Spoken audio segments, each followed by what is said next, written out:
en marchand de biens, tu peux choisir si tu peux choisir dans certains cas, c'est toujours pareil, si tu es en exonération de TVA, donc tu ne payes pas ta TVA mais tu ne la récupères pas. Et si tu es en TVA sur marge, ça veut dire que tu vas payer ta TVA, tu t'achètes 300, tu revends 400, bah les 100 000 de marge, tu vas payer ta TVA dessus. Okay, ça c'est sur marge. Et sinon il y a la TVA sur le prix total, donc ça veut dire que tu vas payer ta TVA sur les 400, sur ta revente, sur ton CA.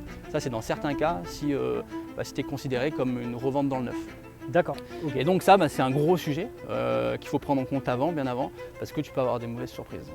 Okay. Donc ça c'est un point. Et ensuite, il y a bien évidemment la flat tax. Donc une fois que tu as fait tourner ta société et que tu as payé ton impôt sur les sociétés, et bien maintenant, c'est pas ton argent encore, même si tu as travaillé pour. Et du coup, là, tu as plein de solutions. Hein. Tu peux te salarier sur ta boîte et tu peux te sortir des dividendes. Et pour là, tu vas payer la flat tax.